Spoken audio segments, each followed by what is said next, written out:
So a big welcome to you all today. My name is Laura McCafferty. I'm the Public Programmes Curator at CCA. I'm also the Jerwood Supports Coordinator, and it is me that has been emailing you to organise things. So welcome to today's session by Cecelia Graham. It's a supports training workshop, and this one is titled How to Write About Work, Your Own and That of Others. And it forms part of our whole training supports series. Some have been on site in CCA and some have been online.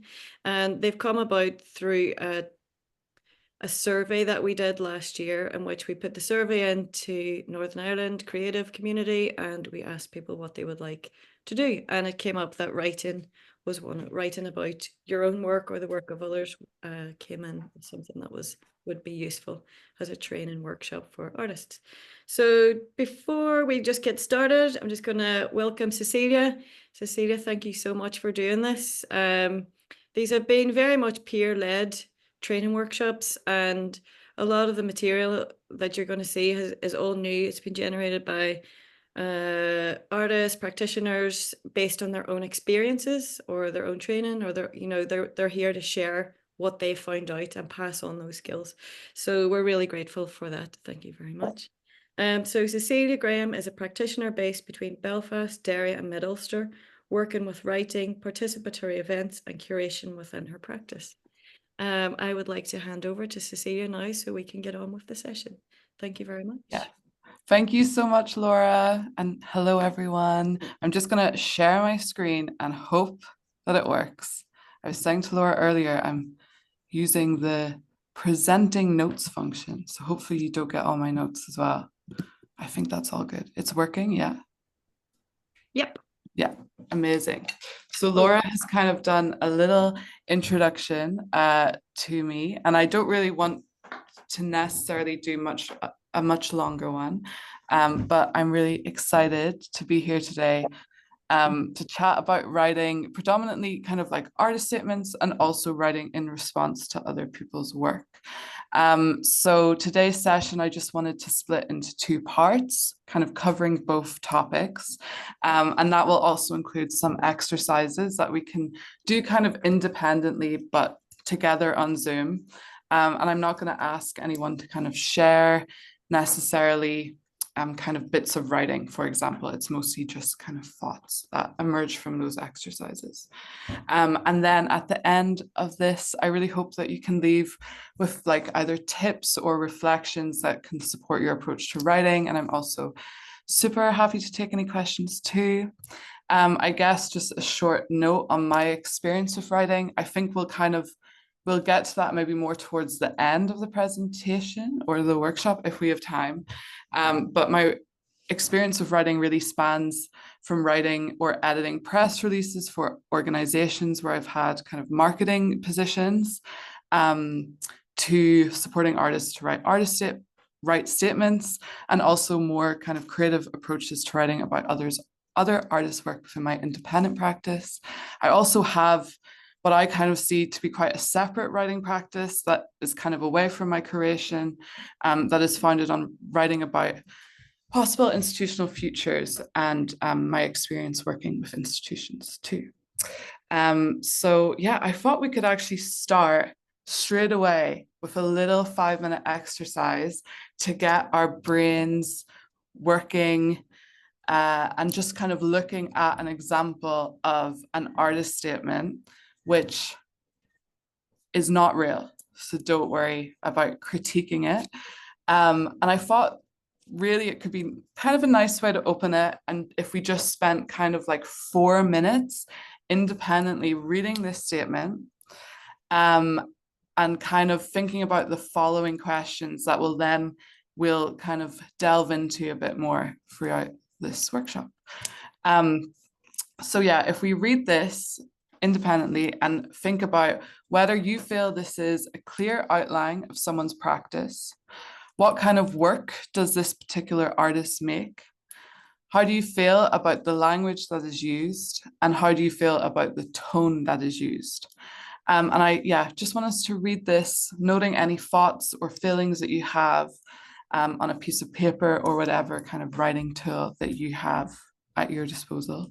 And then we can chat about it in a little bit. So is that clear? If we just spend 4 minutes making some notes about what we feel about this piece of writing.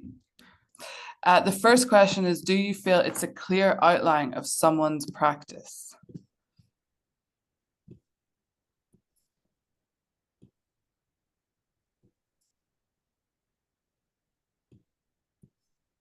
Yeah, so we can come back, if everyone just mutes, and we can come back in 4 minutes, and we won't share straight away our thoughts.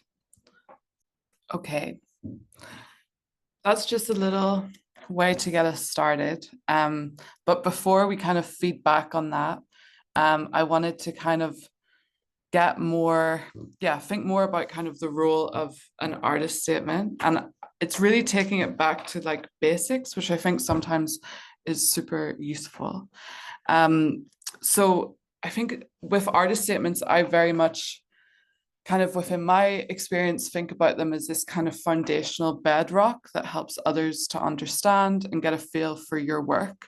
It's a way of introducing yourself, your process, your research, and also the materiality of what you do as well.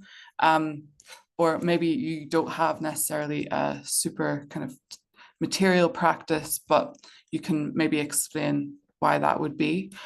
So yeah, an artist statement contextualizes your practice and represents you. One really important thing that I think a lot of people maybe forget when it comes to artist statements is often it's representing you.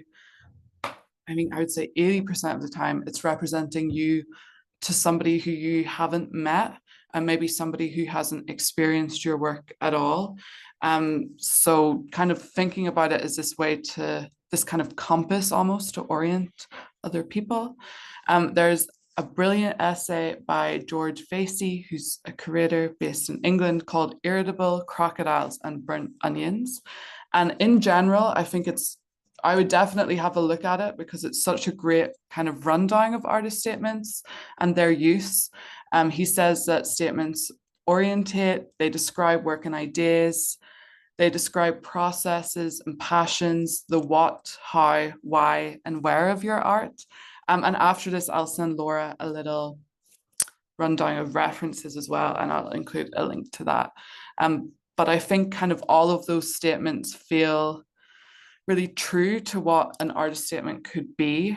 And also, I think, enable it to kind of move away from very kind of structured ideas of how you should kind of be writing about your art.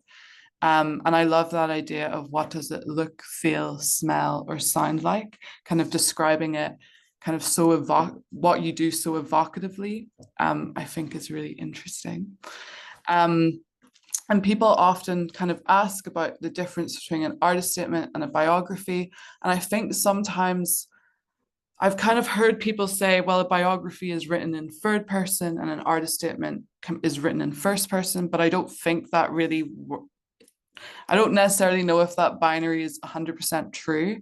The one kind of key difference I would say between a biography and an artist statement is that a biography kind of tends to include previous examples of work or achievements, whereas a statement is about your practice kind of outside of those achievements. And I think that's kind of quite a clear distinction, and one definitely that I think can help guide you when you're writing about your work. So an artist statement is used in many places. It's not just kind of on your website. It's also in project texts or exhibition texts. When other people are researching or writing about your work, they'll often turn to an artist statement. They're used in applications, as I'm sure we all know. And it can also, I think just really, I often, as a kind of within my curatorial practice, I often turn to artist statements when I'm writing about other people's work. And for this reason, they take many forms. And in my work, I am so opposed to kind of these very standardized structures. And I don't really feel like artist statements always need to have such a well-defined kind of like breakdown of where you should go next. But I do think there are kind of standard approaches that make it easier or more accessible to read an artist statement. And I think it's important that there is kind of a general structure. So a word count for an artist statement is generally around 200 words. That feels the most common, but for larger applications, I do think it's really good to have a longer statement on hand. I have a 500-word statement that I chop and change constantly. And the only reason I have that statement is because I was asked to write a 500-word statement for an application. So that's probably where you're more likely to kind of use a longer artist statement. And also curators will often, if they're super interested in your work, I think it can be nice to send a longer statement sometimes, not just to curators, just to friends as well. But 200 words, I think, is a good amount for like a website or alongside an exhibition. If you need to use an artist statement, sometimes organizations will ask you for your biography more often than not. And in terms of the structure, again, I think this is just like a guide. I don't know if it's necessarily the generic structure that all artist statements should take. I don't really think there's like a should in the artist statement writing world. But in general, I would definitely start with your name and situating yourself. So mine starts with Cecelia Graham is a practitioner based between Derry and Belfast in the north of Ireland. I then describe my art form. So she works with writing, event making, and curation.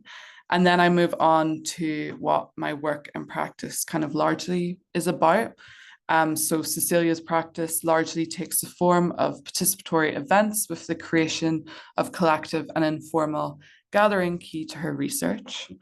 And then I kind of think it's important to also move on to how we make the work, kind of going back to that material element as again.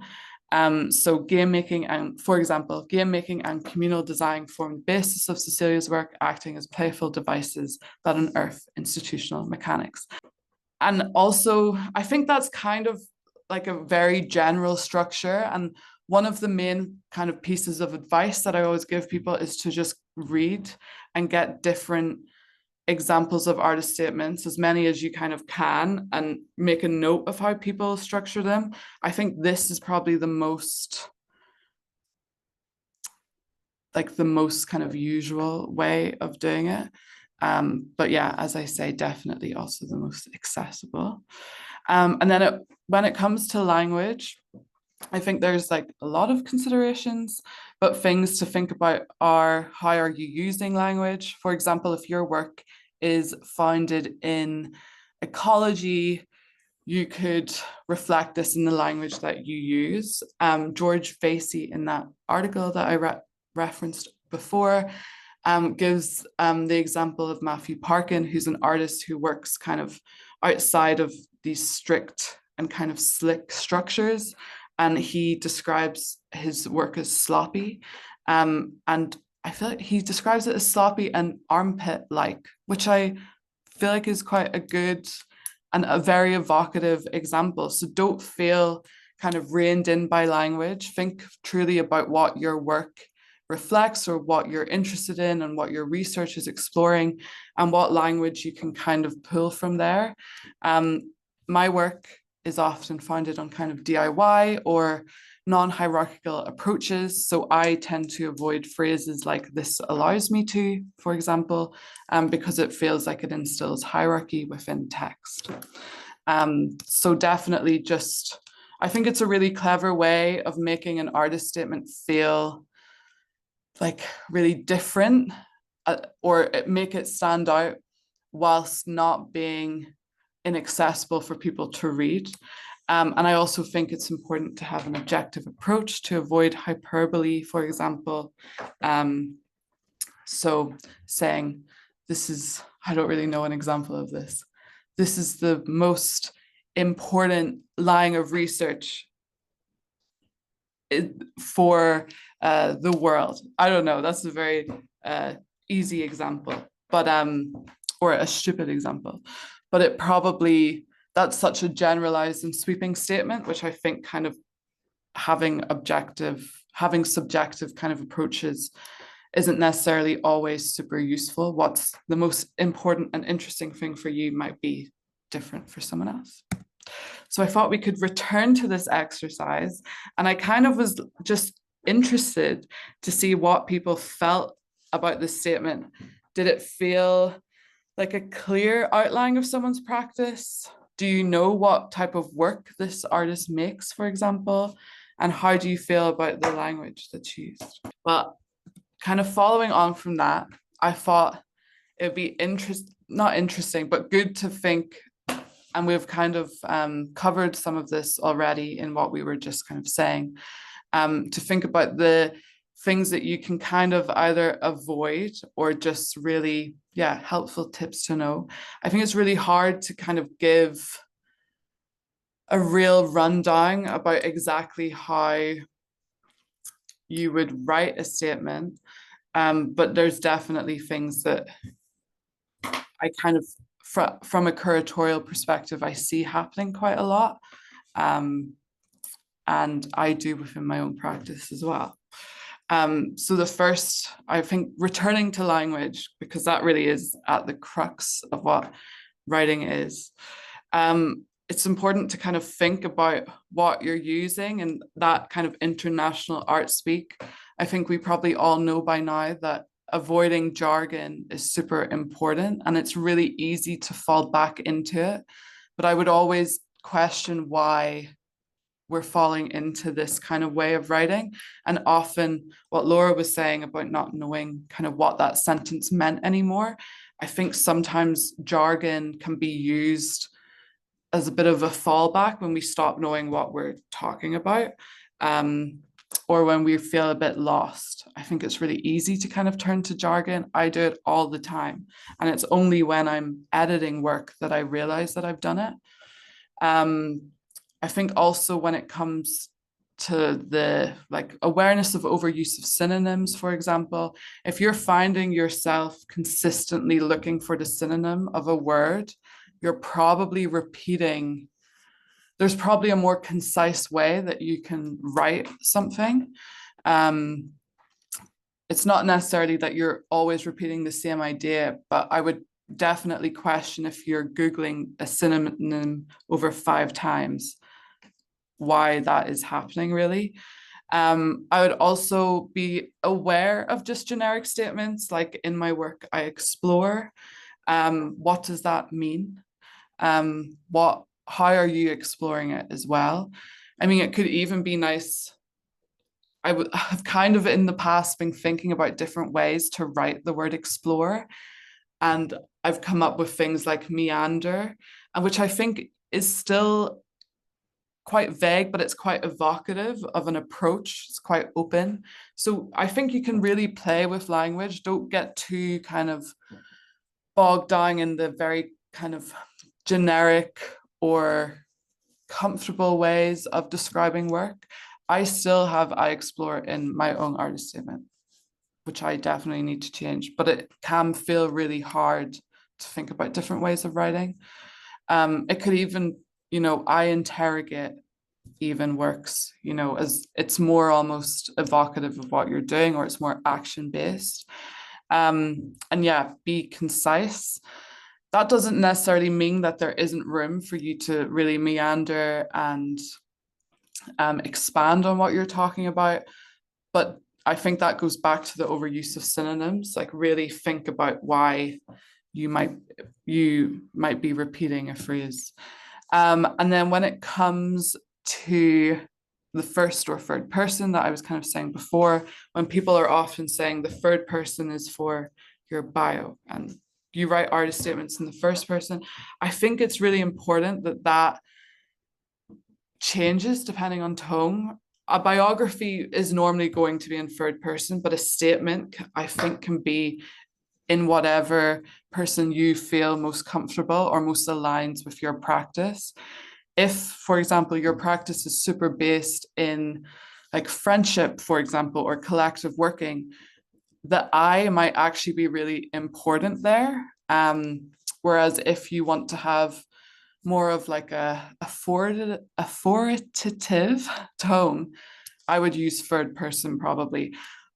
From having looked at applications before, I always think in applications, my bias is always towards the third person as opposed to the first person. I think it feels a bit more, and I am so loath to say this because I don't really like the idea of professionalism within my work, but I definitely feel like the third person can feel more professional to people reading applications.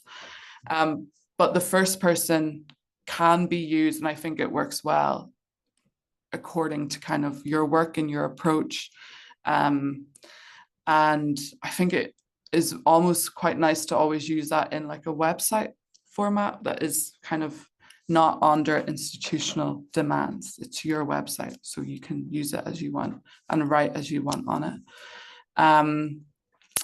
I would also say something that I see happening quite a lot in institutional language is saying, for example, Cecelia Graham is a writer. Graham explores XYZ in her practice. I think referring to yourself by your second name is quite depersonalizing, and I would question maybe whether that works for your work or your mode of your kind of research and what you're doing. I would probably never use that, just going back to the idea of like professionalism and that not necessarily being something I probably critique actually in my work. So I would definitely, I would maybe think about ways of describing yourself, and maybe just referring to yourself by your surname is a bit institutional in a way, but that might also be okay for your work. And then avoiding super like binaries within your language. So by that, I kind of mean if you're an artist working with, say you're a painter, and in your statement you say, I explore light and darkness. What does that mean? I think it can be really hard to read, almost opposing things in a statement. And I think it might, for example, with that statement, you would maybe say, I explore shadows within my work. I know that's not maybe exactly a good kind of example, but I would really think about when you're using complete opposites and binaries, is there an alternative way of writing, or is that masking you not kind of expanding on that a little bit more? I hope that makes sense. But yeah, and I think it's just in general with language, I always think, do you need a specific skill or knowledge set to understand what I'm talking about? And if the answer is yes, I would definitely kind of rethink how the language is being used. And there was something else about language I was going to say that I've forgotten. Maybe I'll come back to it. And then a note on representation. It's so important to be honest with an artist statement. It reflects what you do. And it's okay if in your work, for example, you have followed a body of research for a while and you're maybe thinking, I want to actually do something different with my work now. It's okay to write that in an artist statement. And I think it's actually really nice to read statements or writing that is very personal and kind of describing, I think describing kind of changes to directions of research is as important as writing about the outcomes that you've, the kind of material outcomes that you've so far done. And yeah, remember that what I was saying earlier, sometimes people will never have experienced your work in person or visually. So making sure your artist statement is accurate feels important. And it's an ongoing process. I change my statement constantly. It's honestly never the same for one application. I tailor it all the time. And I know that sounds so tedious and so boring, but I think it really can make the difference sometimes, and you don't need to do it all the time. You don't need to do it for everything. I think that's me just being super pedantic about my own statement. But definitely think about if you have different kind of threads within your work. So for example, I'm interested in kind of institutional mechanics and bureaucracy, but I'm also really interested and learn a lot from ecology within my work. My statement kind of meshes the two together, but if I'm applying for a residency that is really focused on ecology, I'll look at my statement and I'll think about how I can really, bring that to the forefront while still, talking about my practice as a whole. But I think it's important to think about how your statement can represent you. And I've found more often than not, now residencies are asking for your statement as like an application question. It's not just an add-on. So I think a lot of places are really wanting you to kind of reflect on it. So yeah, have this flexible statement. I'd really suggest writing one that's as much as you can maybe write as one draft, and then go back to it and finesse it and go back to it and finesse it again. And then you have this really important base that you can then change again and again. And I think also when changing your artist statement, it's such a good time for reflection and to think about what you've done, and is there any kind of line of research that you can talk about more as well. And then access. Artist statements don't need to be solely written. It would be, I think, quite a good idea to look at different forms that artists are writing their statements in now. So many people are making audio with transcript, or also easy read descriptions, which I've got an example of. And I think it's I do think it's kind of important to think about the different forms it can take. You will probably most likely always have a written statement, but are there ways that you can make it more accessible to people? This is an example of an easy read artist statement. It's not an example of an easy read artist statement, but it could be an example of an easy read artist statement. This is actually from an events program with Welcome Collection, but it's a really good example of what an easy read format is. And I've seen artists use this, and I couldn't remember who I had seen use it, so I don't have the example, but when I do find it, I will link it to Laura again. Easy read texts are usually like one side of visual imagery and then one side of quite short snippets of what that image is representing. So if you were interested in making your artist statement more accessible, or even if you are writing, for example, an exhibition text, this is a really interesting way of doing it. And it also is I think a really good exercise as well in thinking about what is important within your statement, and what is the important kind of information. And it can really help to self-edit the work that you're doing, but definitely I would have a look at more accessible formats like easy read. So I have an exercise now. So when you're getting started to write your artist statement, or after this, you're maybe like, man, I want to go back and look at what I've written about my work and think about how I could maybe reframe it. It's so hard to unfreeze yourself, or also kind of chain yourself from the artist statement that you already have. I think it's taken me years to leave one behind that when I look back on it now is not very indicative of what I'm doing. But one kind of way of writing, or kind of taking it back to basics, one way that feels really generative of writing an artist statement or getting to it is creating a word map that enables us to kind of think through things that are important to our practice, or words that we want to really use when describing our work, whether it's in a statement or in a press release or in just a general piece of writing that we're doing. So for exercise 2, I kind of want us to make our own individual and not to be shared either. I think it's important that this is your word map. So to kind of, spend 5 minutes creating your own word map that can then really inform an artist statement. And when making this, I would think of the core themes in your work. Going back to that question, what does it feel, sound, taste, smell like, and what are your processes? So this is my example. And at the center of it is a hinge. I really like the idea of what a hinge can lead to. And you'll see that I've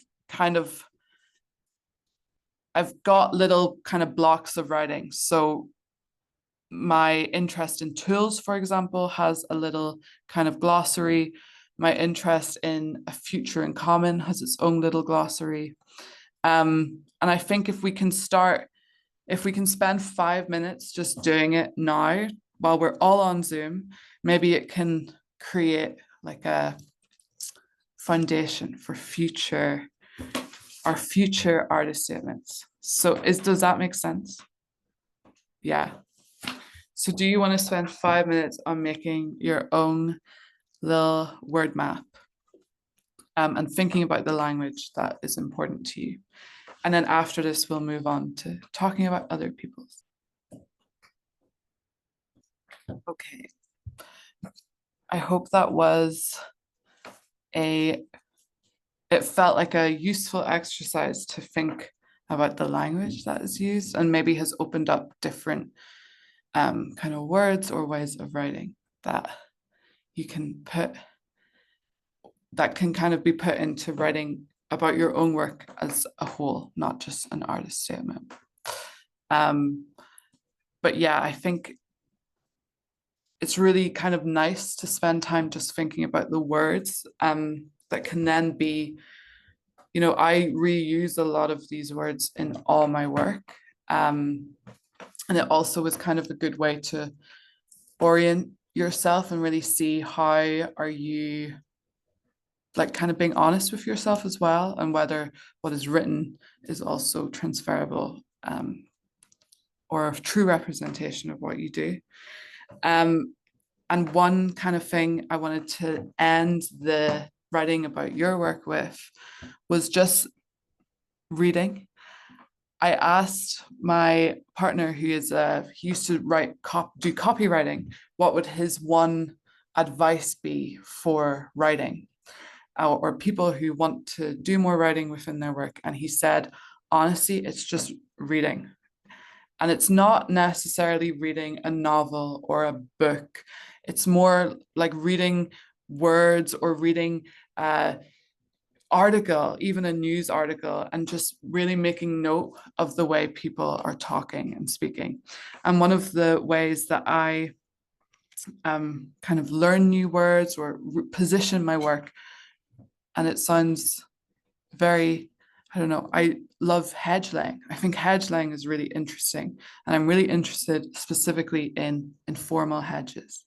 So I read a lot of like books about this specific type of hedge laying. And throughout my kind of research or reading, I make a glossary.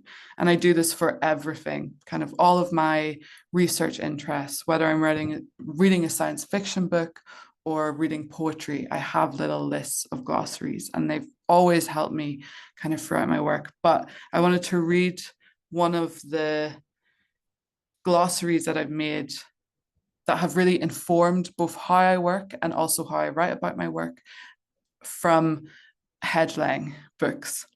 And I hope this kind of gives an idea of the type of language that you can find from unexpected places and just from kind of consistent note-taking. So my practice is loose, soft, wayward, plentiful, abundant, curved, sheltered, slow growing, upwards and outwards, friendly, protective, fruit bearing, reasons and venues, moving in the breeze. And I just think it's a nice kind of way to end this first section of this writing workshop. The next section is a lot shorter, and it's about writing about the work of others, which is such a slippery thing to do, or it can feel like a really slippery and tricky thing to do. And in this section, I'm not going to talk about writing press releases for other artists, as I feel like that's super collaborative and it often is very much guided by your conversation with that artist. Instead, I wanted to talk about this from the perspective of writing in response to work by others and the different forms that this may take.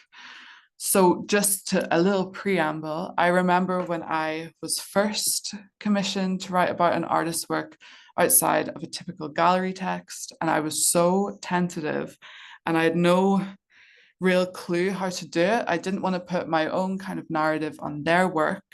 And I ended up having loads of studio visits with the artists. I remember really wanting them to kind of give me a structure and to really guide the way I was writing.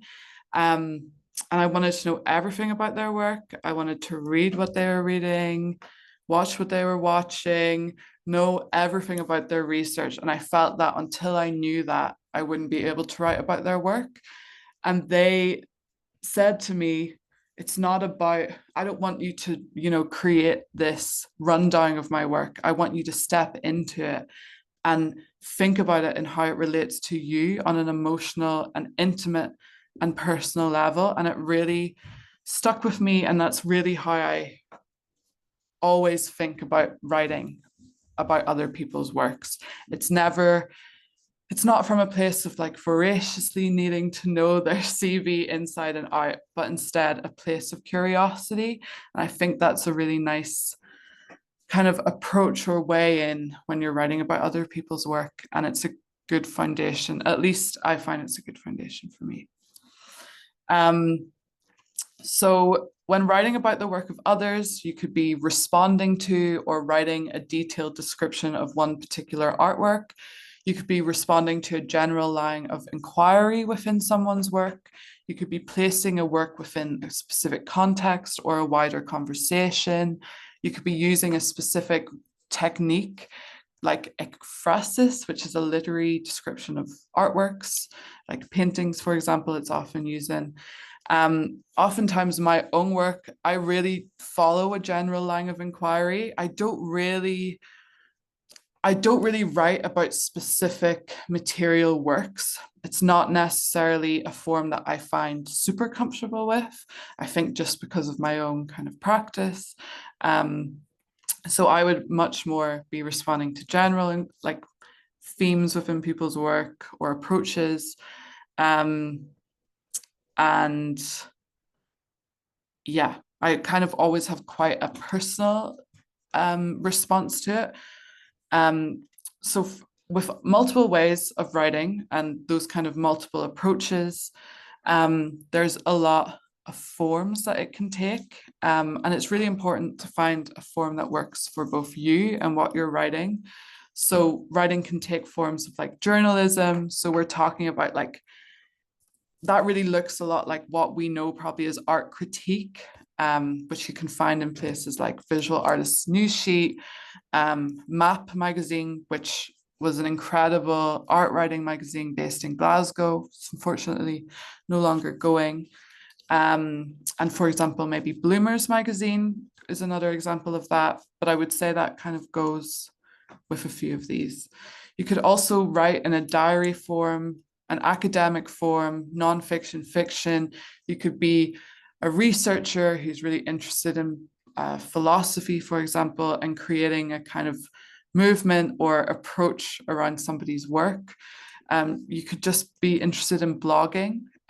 Loads of people I know have Substacks now, and I find that such a great way of writing about other people's works outside of really rigid organizational structures. I think it's also good to be writing without necessarily being commissioned to write, and it's really good practice. And the people I know who have Substacks get so much good like advice and feedback from them. I write a lot with in toolkit formats. recipe formats, and daily papers, which are kind of like just daily writing exercises. The form that I find most benefits me, I realized when I was writing about other people's work, I could never write long form essays. And I was always trying to get my work to really expand it. And then I realized that I just like writing in kind of small like scraps. And I find that really works with my practice as well. So again, like the artist statements, and finding a form that works for you if you want to write in a bit more experimental. Your writing can take loads of forms, and it doesn't need to be a really, it doesn't need to be what we see as art criticism. I've also find writing in the form of games really nice, or exercises, and that can actually be a good writing exercise in itself. If you're writing about an artist's work, could you create like a writing exercise around it? And I think that can really guide your kind of approach to that. And you can be, super creative with form. I think that comes from confidence though. So I would definitely try some of these out if you're super new to writing about people's work. So if you've been asked to, or you want to write about someone's work, what are the things that I would make note of and consider? I think the why of it all is always important. So why are you interested in writing about this specific work or practice? If you've been invited to write about it, I would ask why you've been invited to write about it if it doesn't seem super clear. I would say if writing about work for the sake of writing maybe isn't always a great approach, if you can't lend something to the work, or if you can't lend your own kind of way of stepping into the work. So I would definitely, if you're testing out ways of writing, it could be good to write about something that you feel really personally is a good fit. What intrigues you? What is your connection? So for example, I could be invited to write about a painting, and the artist is really interested in ecofeminism. That's probably where I would really latch on to. It maybe wouldn't be about the material of that painting. It would probably be more about that kind of approach around it. And I think that's okay, but you can be more interested in the materiality as well. Has another idea kind of sparked from the work that you've been asked to write about. And it's okay to write about that, rather than just be aligned to like what I was saying, what the artist's research is. Like, what is your research and how does it lend itself to this work or this practice? And then one thing I always think about is a pluralistic approach. And here, just going to fast forward on to criticism, because I think they're both really connected. I don't really refer to writing about art as criticism so much now. I feel like it's a word that's received a really negative connotation, at least within, I feel, the context that I'm working in. However, I think it's really important to note that criticism and writing about people's art is so much more than a judgment. And actually, a lot of the time, it's not criticism doesn't equate to judgment or negativity. And I really love these two quotes from this article by the White Pube, who, if you don't know them, they are a art criticism duo. And they have a really nice way of writing that isn't super, it's quite informal. And they're also really a great example of inputting more accessible forms into their writing, because they have a podcast where they literally read what they write every week. And I feel like these two kind of ways of talking about writing about art and criticism is really nice. The first is actually, it's a quote from that article, but it's by Foucault. So I can't help but dream about a kind of criticism that would try not to judge, but to bring an oeuvre, a book, a sentence, an idea to life. It would light fires, watch the grass grow, listen to the wind and catch the sea foam in the breeze and scatter it. It would multiply not judgments, but signs of existence. It would summon them, drag them from their sleep. Criticism that hands down sentences sends me to sleep. I'd like a criticism of scintillating leaps of the imagination. It would not be sovereign or dressed in red. It would bear the lightning of possible storms. And then the second quotation is by Pugh. I want to write sticky words. I want to tell you about my dreams and my fears and my insecurities. I want to write a kind of criticism that functions like fiction, because in fiction we suspend our disbelief and exercise our imaginations beyond the limits of what we immediately know exists. I want to be your best friend. I never want you to touch me. I want to be capable of magic. I want us to be hurtling through this brilliant sky together, hand in hand, screaming. And I think these are really nice ways of depicting writing, and probably like writing about art. A lot of it, the White Pubes idea of what art criticism is, I think, is aligned with just general ideas of writing about people's art, rather than this idea of what criticism has become, this person who writes for a magazine, for example, or a newspaper, who visits exhibitions and writes a critique or a judgment about them. I feel like it's become so much more than that. It's about offering new routes into practice. It can sometimes be a reparative reading of work. So who is left out of an artwork or arts canon, and how can we as writers unearth this? So it could be done through, for example, writing about somebody's work who doesn't get their work written about very much, or it could be thinking about how your references and your experience could really support their work and bring it to a different context. For example, I always use there's a term used by an academic called Sarah Ahmed called the politics of citation. And when this really means that when you're writing about something, who are you citing? Who are your references? And really thinking about that. If your references kind of are all white, straight men living in the Western world, why is that? And you can really take that to who you're writing about as well, and who is often being written about, who often gets their work written about, for example. So I just wanted to talk a little bit about criticism there, when it comes to this idea of like pluralistic readings. I think it's important to think about the different ways that you can step into an artwork, and that idea of really scattering things.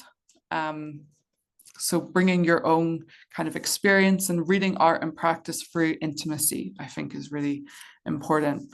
And avoiding generalized readings goes back to that idea of like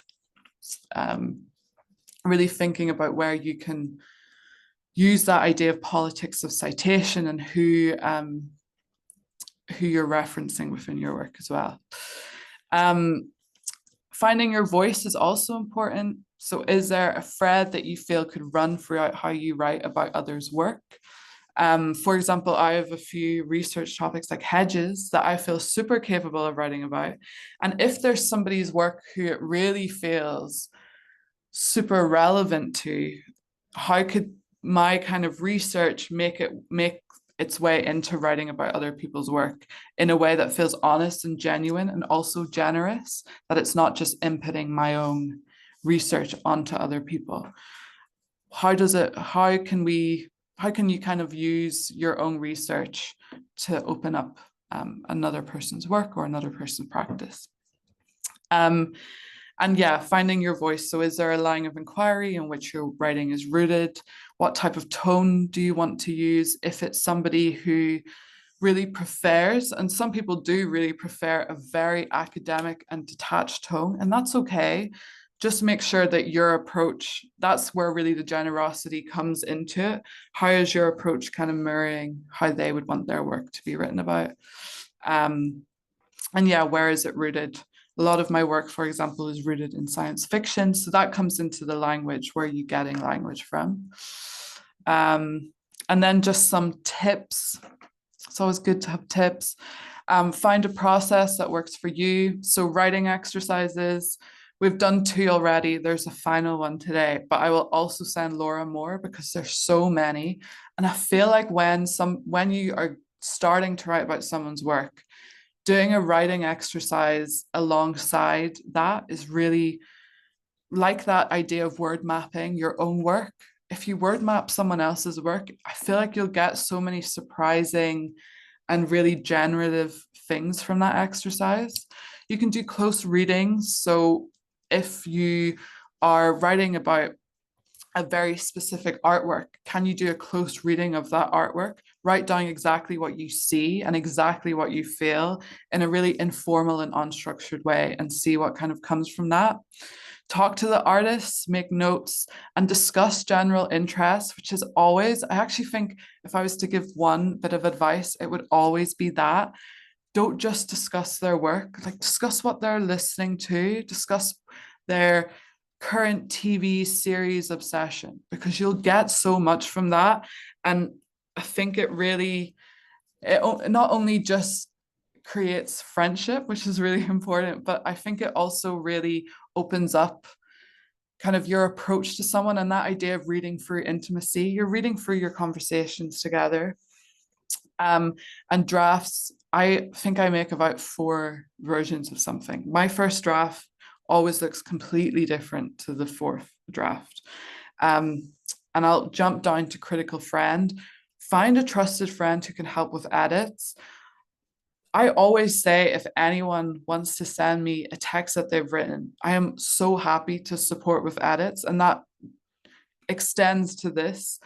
If after this you are writing your artist statement and you want some support, definitely I am very happy to help.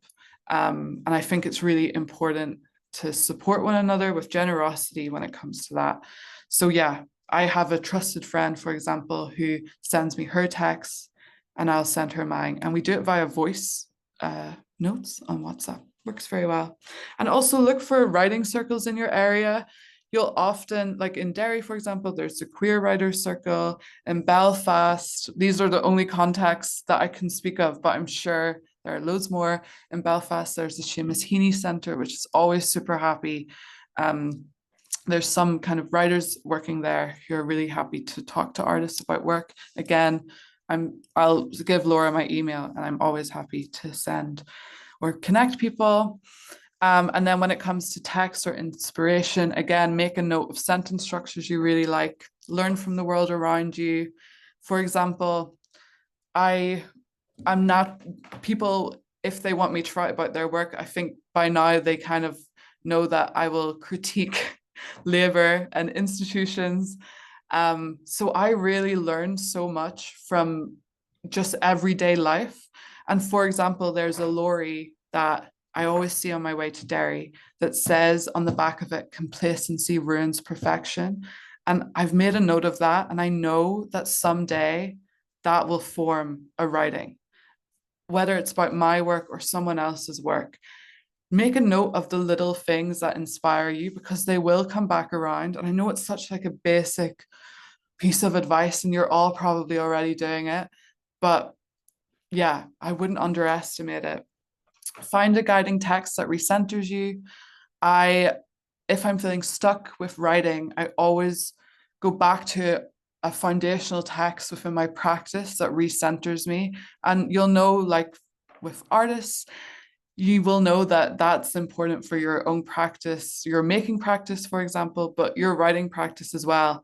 And one text I always go back to is The Carrier Bag Theory of Fiction by Ursula Le Guin. If I'm ever feeling like I'm struggling or that I'm having a really hard time understanding why I would write about someone's work, I always read that text and I find it so important. And quotations. If you're stuck getting started writing a text, start with a quotation and then delete it when you're finished. Again, it kind of works like that guiding text. Like a quotation will always guide you, or it centers what you're doing. If you need to start loads of every paragraph, for example, with a quotation. That's okay. And then just delete it at the end. I think that really, if I'm stuck, that is kind of what I always go to as well. I don't think we have time. I feel like I've spoken so much and we're not going to have time to like go through. I kind of wanted to go through some things I'd written in response of other people's work, but I might just send them to you and I can annotate what I was going to say maybe. This is just two examples of artists I've written very short things for. Again, I really do write short snippets.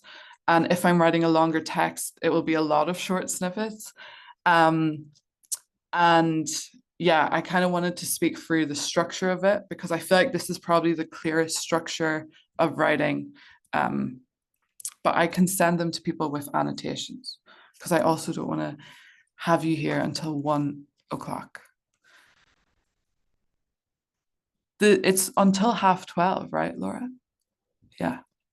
Okay.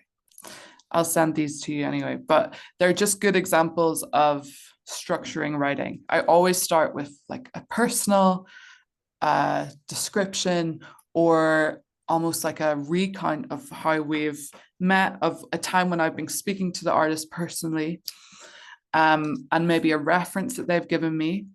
And then I will always move on to a more kind of in-depth look at their work. For example, this was for Peter Glasgow's digital residency at CCA. And he does not, he likes not really having press releases. So instead, he wanted his work to be written about in a more, again, read through intimacy and through our experience working together on the digital residency.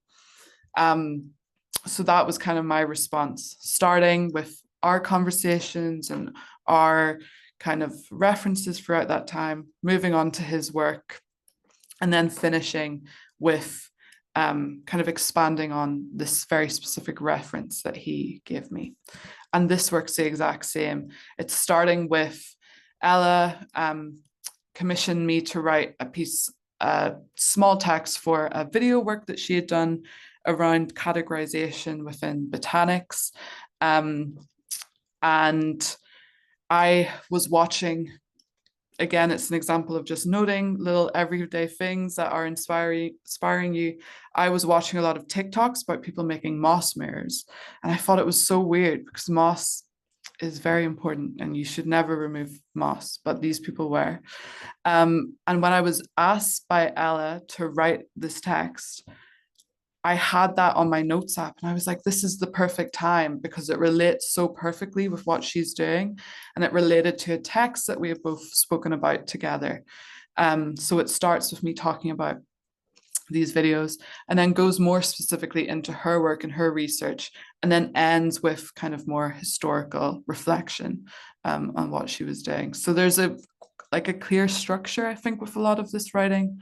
It's both informative to what she's doing, but also true to my kind of approach and my my approach and my practice, my tone. And then I don't think we have time to read through these, so I won't read through them. But instead, I wanted to finish on another exercise. And this is an exercise that's been borrowed by a writer called Anne Painson, who teaches a really brilliant module called Creative Art Criticism, and that's with Node's Center for Curatorial Studies. I would say if anyone is ever wanting to do a course on writing about your work or other people's work, this is a really great course. I'm not sponsored or I have no affiliation with them other than just doing it. And it was really important, I think, to a lot of my work. And they have a really open and flexible approach. I think they have 2 courses a year. But in the first of my classes with her, she introduced us to a writing exercise that she does every morning. So she draws her daily coffee mug and then writes some words in response to that drawing or that mug. One day, I think the first mug that she showed us was a coffee mug with creepy fingers crawling out of it. So it can be super fantastical or super realistic. But the act of kind of exercising your hands and your brains every morning, and also for such an everyday source of inspiration, I think is really important. So to close, in the final 2 minutes, but I feel like we can stretch it to 3 minutes, I thought we would quickly draw a drinking device or just a mundane everyday advice that you always have next to you in the morning. You could draw it and write a few words in response to it. It's just for you. I'm not going to ask anyone to share. For just 2 minutes.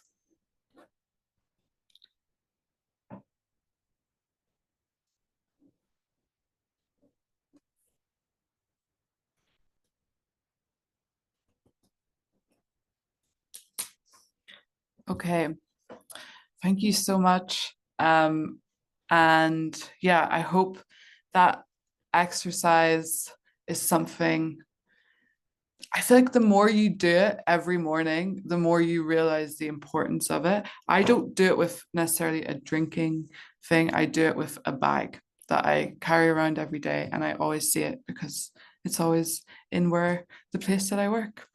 And I like drawing my bag in all its different forms of disarray and writing a little ode to it every day. And when I flick through those little bits of writing, I'm always surprised by even words or just kind of thoughts and feelings that inform my work more. But yeah, thank you so much. And as I said, I'll send Laura loads of references. And also I'll send on my email, but I'm super happy to look through anything and to support with edits or whatever.